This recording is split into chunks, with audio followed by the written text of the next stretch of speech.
صلى الله عليك يا سيدي ويا مولاي يا رسول الله.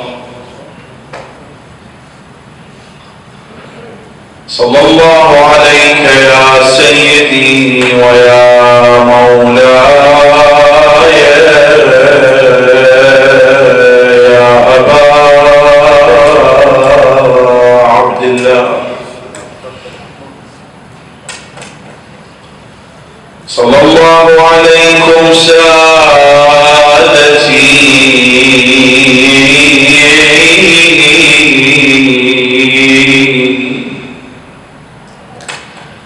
ليتنا يا ليتنا نتخلق بأخلاقكم سادتي فنفوز فوزا عظيما.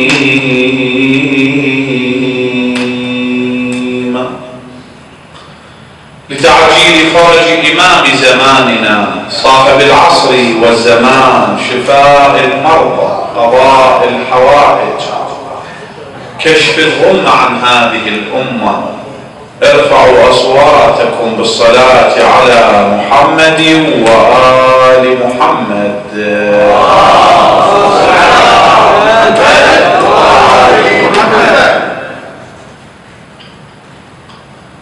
أمير المؤمنين علي بن أبي طالب عليه السلام قسم الناس على أقسام ثلاثة، فقال الناس ثلاثة: فعالم رباني، ومتعلم على سبيل نجاة، وهمج رعاة. أنا بقى إن شاء الله من القسم الثاني، لا أنا عالم رباني وإن شاء الله لا من الهمج الرعاة، أنا بقى من القسم الثاني ومتعلم على سبيل نجاة. نحن وإياكم نبحث عن المعلومة في كلمات علمائنا الأعلام، في كتب علمائنا الأعلام، رحم الله الماضين منهم وحفظ الله الباقين. الطريف أمير المؤمنين عندما قال الناس ثلاثة: فعالم رباني، عالم بالمفرد لو بالجمع مفرد واحد، ومتعلم هم شنو؟ هم مفرد، لكن عندما وصل إلى القسم الثالث قال شنو؟ مفرد. همج رعاة، همج مو مفرد بعد، شنو؟ جامع بعد، لكثرة هذا الصنف في المجتمعات، لكثرة هذا الصنف في المجتمعات. ولهذا الآن مجتمعنا ومنصات التواصل الاجتماعي بحكم العلم له تفاهات، والله تفاهات ما لازم شواهد فوق. بالنتيجة نحن وإياكم كنا نتعلم من القرآن الكريم، كنا نتعلم من العترة الطاهرة، كنا نتعلم من علمائنا الأعلام، ونحن في أيام مباركة وفي ليال مباركة. نحن في شهر رجب الأصف الذي تصب فيه الرحمة صفا، ينادي منادي يوم القيامة: أين الرجبيون؟ ولهذا علماء الأخلاق يقولون شهر رجب هو شهر التخلي، وشهر شعبان هو شهر التحلي، وشهر رمضان هو شهر التجلي. أكثر من ذلك، أنا شفت عالم من علمائنا في كتابه الإمامة الإلهية يقول: الله جعل لشهر رمضان مقدمتين، المقدمة الأولى هي شهر رجب، والمقدمة الثانية هي شهر شعبان. يعني أولياء الله من يرجو الآخرة، من يرجو رحمة الله، يتهيأ لشهر رمضان منذ شهر رجب، مو مباشرة يأتي إلى الصيام في شهر رمضان ويقوم يتململ ويعترض لا، إنسان يتهيأ لشهر رمضان من شهر رجب، شهر رجب هو شهر التخلي، وشهر شعبان هو شهر التحلي، وشهر رمضان هو شهر التجلي. يعني شنو؟ يعني إنسان كاذب والعياذ بالله في شهر رمضان كن يتخلى عن الكذب. مباشرة الإنسان إذا تخلى عن الكذب يتحلى بمن؟ بالصدق. في شهر رمضان كن يتجلى هذا الصدق في أفعاله، في أقواله، في سكناته.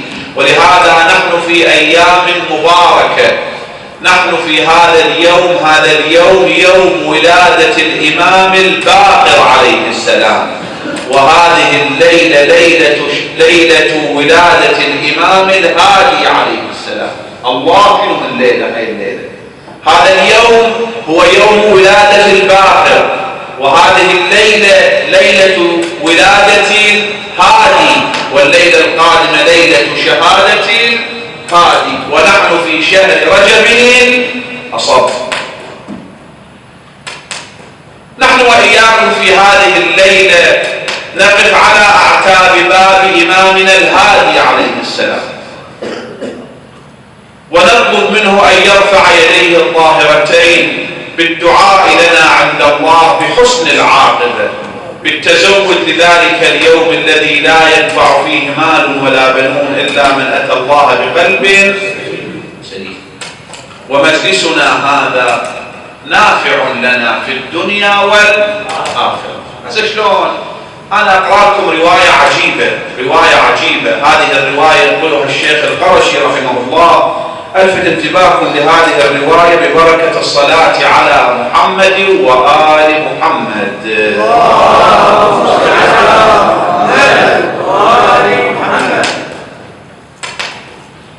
روى هبة الله ابن منصور الموصلي، روى، أنا حرفها بس كون أقرأها بالنص. روى هبة الله ابن منصور الموصلي، يعني الراوي منه موصل، أنه كان بديار ربيعة كاتب نصراني يسمى يوسف بن يعقوب. موصلي ينقل عن نصراني، يعني ما عندنا طرف شيعي بالرواية، موصلي عن نصراني. زين. وكان بينه وبين والدي صداقة. هذا الراوي يقول هذا الإنسان النصراني بينه وبين أبوه شنو؟ أكو صداقة. فنزل عند والدي النصراني اجى البيت هذا الموصلي، فنزل عند والدي فقال له والدي ما شأنك قدمت في هذا الوقت؟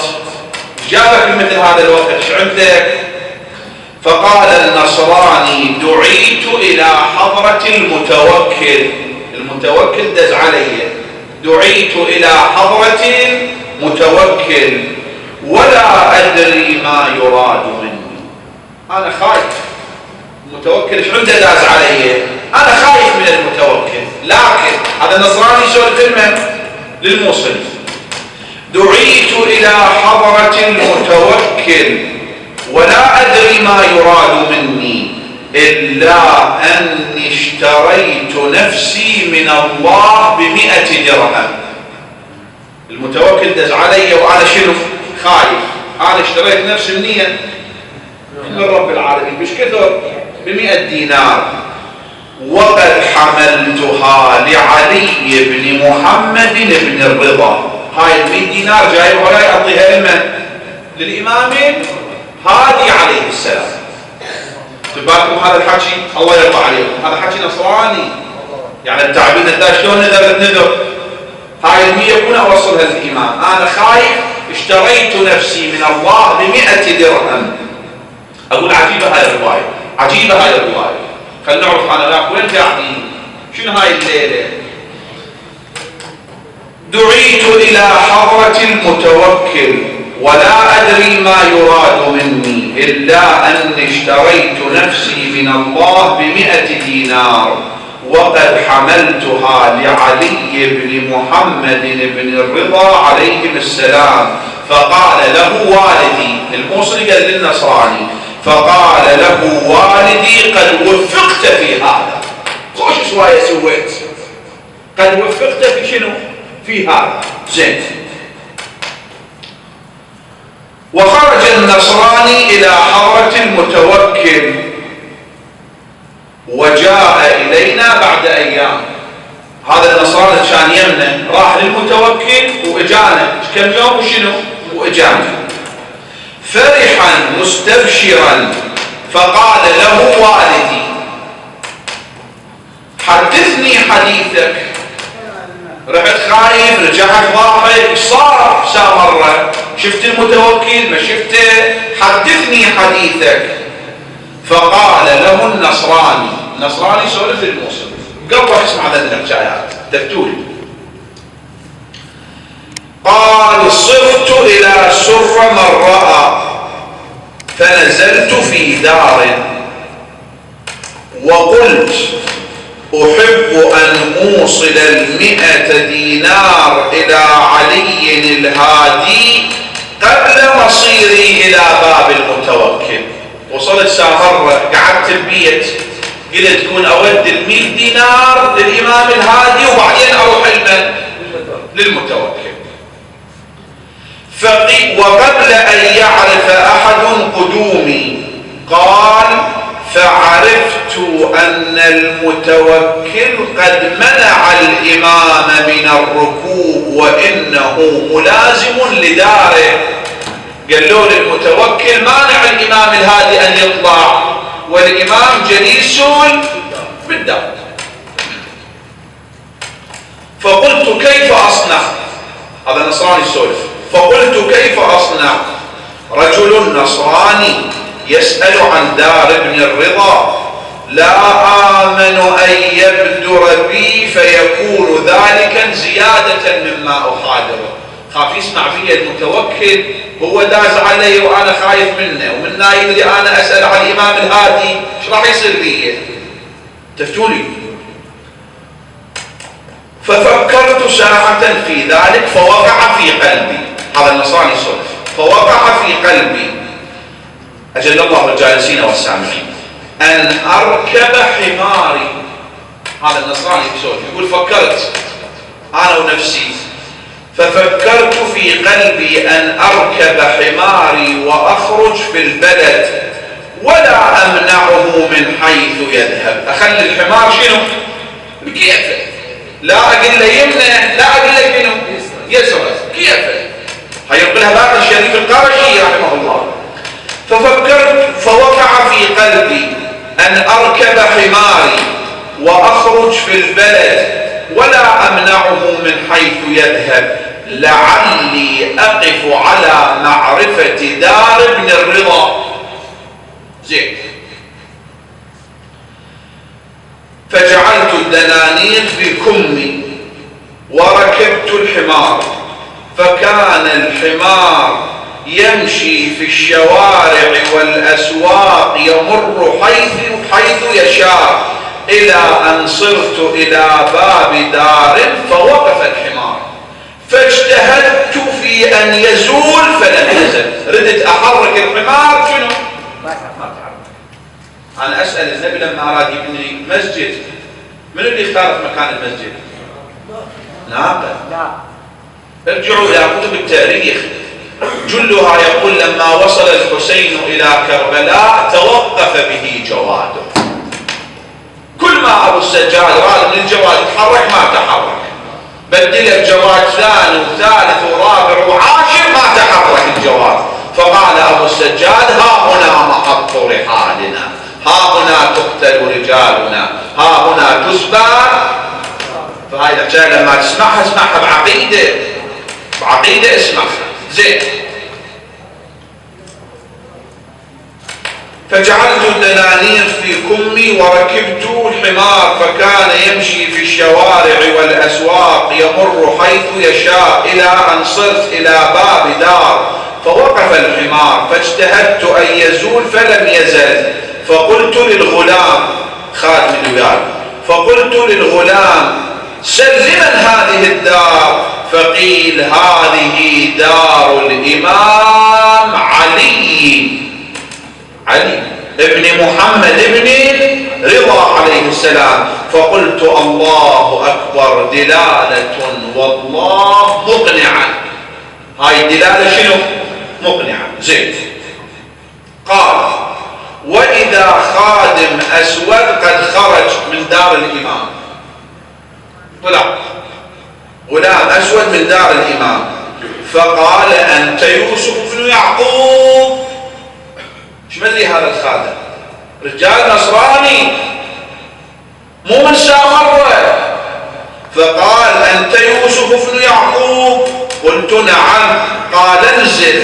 فنزلت فأقعدني في الدهليز، فدخل فقلت في نفسي هذه دلالة أخرى، من أين عرف هذا الغلام اسمي وليس في هذا البلد من يعرفني ولا دخلته قط؟ يعني أول مرة أنا أجي لمن سامر، شلون عرف اسمي هذا الغلام؟ شلون عرف اسمي هذا الخادم؟ زين. قال فخرج الخادم وقال أين 100 دينار؟ بالكم هذا الحكي الله يرضى عليكم. أين 100 دينار التي في كمك؟ هاتها. فناولته إياها، وهذه ثالثة. ثم رجع إليه وقال ادخل. فدخلت إليه وهو في مجلسه وحده، فقال يا يوسف أما آن لك أن يعني تهتدي؟ أما آن لك أن تهتدي؟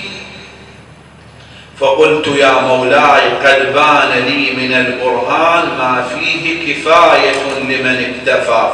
فقال الإمام يا يوسف هيهات إنك لا تسلم.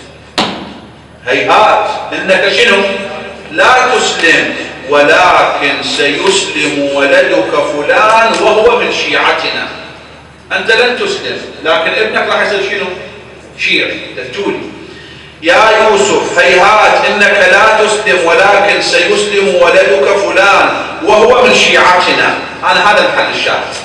شاهدنا قعدتنا هاي وحضورنا بمنفعة. يا يوسف إن أقواما يزعمون أن ولايتنا لا تنفع أمثالكم. بين ولاية أهل البيت حتى النصراني هم شنو؟ هم الدفع. شلون الدفع؟ الله خلص هذا النصراني من المتوكل ببركة دعاء الإمام هادي عليه السلام. يا يوسف إن أقواما يزعمون أن ولايتنا لا تنفع أمثالكم، كذبوا والله إنها لتنفع أمثالك. امض فيما وافيت فإنك سترى ما تحب. لا تخاف من المتوكل. امض فيما وافيت فإنك سترى ما تحب. قال فمضيت إلى باب المتوكل فقلت كل ما أردت وانصرفت. قال هبة الله هذا الراوي فلقيت ابنه بعد هذا. ابن من؟ ابن هذا النصراني. فلقيت ابنه بعد هذا يعني بعد موت والده، والله وهو مسلم حسن التشيع، فأخبرني أن أباه مات على النصرانية كما أخبره الإمام هذا. هسه الرواية بعد بيها تكمل لها وقتها إن شاء الله. أنا وياك الليلة ضيوف باب الإمام الهادي في ليال مباركة في شهر مبارك تصب فيه الرحمة ماذا صار. زين. من بعد هاي المقدمة سادة الكرام كموضوع في هذه الليالي الثلاث إن شاء الله نقوله. هذا المعلم قطع العلم من أعلامنا الله يرحم الماضين يحفظ الباقين. إذا جئنا إلى الزيارة الجامعة الكبيرة، هذه الزيارة الأصح سندا والأعلى مضمونا كما يقول علماؤنا الأعلام. علماؤنا الأعلام يقولون زيارة الجامعة هي الزيارة الأصح سندا والأعلى مضمونا. شنو من زيارة عظيمة زيارة الجامعة؟ وزيارة الجامعة واردة عن الإمام الهادي عليه السلام. زين، إمامنا علي الهادي عليه السلام في بعض فقرات الزيارة يخاطب أهل البيت وهو منهم، يخاطب الأئمة وهو منهم. في بعض فقرات الزيارة يخاطبهم. في فقرة أولى إمامنا الهادي يخاطب الأئمة ويقول: وإلى سبيله ترشدون. وإلى سبيله ترشدون، يعني الأئمة يرشدون الناس إلى سبيل من؟ إلى سبيل الله. وإلى سبيله ترشدون. في فقرة ثانية إمامنا الهادي يخاطب أهل البيت وهو منهم، يقول لهم: فدعوتم إلى سبيل ربكم بمن؟ بالحكمة والموعظة الحسنة، مو بالعنف ولا بالسيف ولا بالقتال. هذا أمر بيننا احنا قبل كذا سنة. الله شرع القتال لغرض واحد وهو الدفاع لا الهجوم. ولهذا إمامنا سيد الشهداء في يوم العاشر قال: إني أكره أن أبدأهم بقتال. دعوتم إلى سبيل ربكم بالحكمة والموعظة الحسنة. هاي فقرة ثانية. فقرة ثالثة واردة في زيارة الجامعة: وجعلني ممن يقتضي آثاركم ويسلك سبيلكم ويهتدي بهداكم. والله تقترب هاي الفقرة، الله يرضى عليك. الفقرة الأولى الإمام الهادي يقول لأهل البيت، يقول لهم: وإلى سبيله ترشدون. هو أولا شنو معنى السبيل؟ السبيل يعني الطريق. السبيل يعني الطريق. وإلى سبيله ترشدون، يعني يا أهل البيت أنتم الطريق الموصل إلى من؟ إلى الله.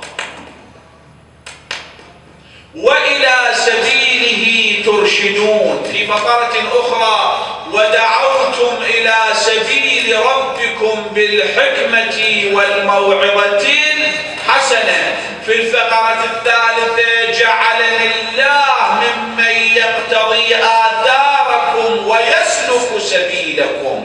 بالنتيجة ويسلك سبيلكم لو يسلك سبيل الله، مو أنتم إلى سبيل الله ترشدون. ليش الإمام قال ممن يسلك سبيلكم؟ ليش؟ لأن سبيل أهل البيت هو سبيل من؟ هو سبيل الله. هو سبيل الله. طريق أهل البيت هو طريق من؟ هو طريق الله. بعبارة أخرى، أنا لقيت علم من أعلامنا يقول: إحنا ما عندنا آية مودة واحدة، عندنا آيات مودة. ما عندنا آية مودة، عندنا آيات مودة. هذا الأمر وارد حتى في دعاء الندبة: بسم الله الرحمن الرحيم، قل لا أسألكم عليه أجرا إلا المودة في القربى. قل لا أسألكم عليه أجرا إلا المودة في القربى. في آية أخرى: ما سألتكم من أجر. شنو هو الأجر؟ مودة القربى. ما سألتكم من أجر فهو لكم. الله يقول مودة القربى لكم لنفعكم. ردنا أهل البيت يحكموكم، ما ردنا الحجاج يحكمكم. قل لا أسألكم عليه أجرا إلا المودة في القربى. في آية أخرى: ما سألتكم من أجر فهو لكم. في آية ثالثة كذا: لا أسألكم عليه من أجر إلا من شاء أن يتخذ إلى ربه سبيلا. إمامنا الحجة بعد هذه الآيات مباشرة يعلق يقول: فكانوا هم السبيل إليك. فكانوا شنو؟ هم السبيل إليك. أهل البيت هم سبيل الله، هم طريق الله. ولهذا راح يجينا إذا الله طال عمره الله يقول ولا تحسبن الذين قتلوا في شنو؟ في سبيل الله أموات. اللي يموت من أجل السبيل هذا حي يرزق، فما بالكم بالسبيل الحي. واضح الله يرعاكم؟ من يضحي لأجل السبيل هذا حي يرزق. زين السبيل نفسه شلون؟ السبيل نفسه شلون؟ أهل البيت هم الطريق الموصل إلى الله، سبيلهم هو سبيل الله، أكثر من ذلك. إذا تأملنا في القرآن الكريم نجد بأن القرآن يبين وبشكل واضح أن الأرض لها سبيل. الأرض لها شنو؟ سبيل. الله يقول النحل له سبيل، الله يقول البحر له شنو؟ له سبيل. إذا كانت الأرض لها سبيل والنحل له سبيل والأرض لها سبيل، معقولة الله يترك الإنسان من دون سبيل؟ لا صدق والله. بسم الله الرحمن الرحيم وألقى في الأرض رواسي أن تميد بكم وأنهارا وسبلا لعلكم تهتدون. وسبلا لعلكم تهتدون. الأرض لها سبيل. وألقى في الأرض رواسي أن تميد بكم، يعني شنو؟ يعني الله جعل في الأرض جبالا لتثبيت الأرض أن تميد بكم. هذا باكر أكمل إذا الله طال عمره. أنا لقيت رأي يقول أكو عندنا رواسي مادية وأكو عندنا رواسي معنوية. الرواسي المادية هي الجبال لتثبيت الأرض أن تميد بكم، أما الرواسي المعنوية لولا الحجة لماجت الأرض بأهلها كما يموج البحر بأهله. الجبل من الرواسي المادية، أهل البيت من الرواسي المعنوية. لولا الحجة لساخت الأرض بأهلها. سيدة الزهراء همت أن تكشف عن رأسها، ما كشفت، همت. فارتفعت حيطان المسجد حتى لو أن الرجل أراد أن يدخل من تحتها لشنو؟ لدخل. هم الرواسي المعنوية لاستقرار الأرض. أهل بيتي أمان لأهل الأرض كما أن النجوم أمان لأهل السماء. هاي باكر راح أجيب لها شواهد إذا الله طال عمره اربطها بالسبيل اللي يذكر هذا العالم من أعلامه. بالنتيجة الله يقول الأرض لها سبيل، لها سبل. الله يقول النحل أو البحر له سبيل. فلما بلغا مجمع بينهما نسيا حوتهما فاتخذا سبيله في البحر سربا. الله يقول البحر له سبيل، الله يقول النحل له سبيل. وأوحى ربك إلى النحل أن اتخذي من الجبال بيوتا ومن الشجر ومما يعرشون ثم كلي من كل الثمرات فاسلكي سبل ربك ذللا. الله يقول النحل له سبيل، البحر له سبيل، الأرض له سبيل. معقولة الله يعوف الإنسان سيد الموجودات من دون سبيل؟ إني جاعل في الأرض، هذا الخليفة هو سبيل الله، هو الطريق الموصل إلى من؟ إلى الله. ولهذا الله يرحمه ابن شهراشوف يقول إن الله جعل في الأرض خليفة ولم تك خليقة، فكيف يترك الخليقة من دون خليفة؟ من هو هذا السبيل الموصل إلى الله؟ في الليلة القادمة إذا الله طال عمره. بس هذا بحث السبيل في القرآن الكريم. أنا سامع بعض معلوماته قبل كذا سنة، الله يشهد ورسوله. يعني واحد إذا يجمع معلومات السبيل، أكو سبيل وأكو سبل، ما هو الفرق بينهما؟ مطاحن فكرية عند علمائنا الأعلام. وسنثبت إن شاء الله أن أهل البيت هم الطريق الموصل إلى الله. بل أقصر الطرق الموصلة إلى الله هو طريق أهل البيت عليهم السلام. أقصر الطرق الموصلة إلى الله هو طريق أهل البيت عليهم السلام. ليش؟ لأنهم هم الصراط المستقيم. وأقصر فاصل بين نقطتين هو الخط المستقيم. هو الخط المستقيم.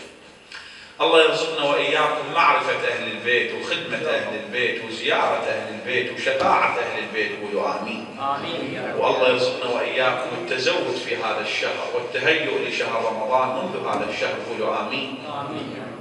ليلة ولادة الإمام الهادي للقبلة شهادته اللي الإمام الحسن العسكري شك ثوبه على ابن الهادي. ابن شك ثوبه شقاه على ابن الإمام الهادي محمد وآل محمد. يا آل بيت رسول الله حبكم فرض من الله في القرآن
يصلي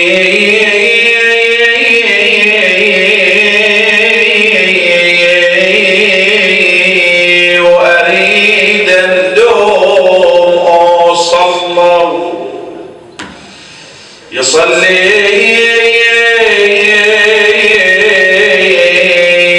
وين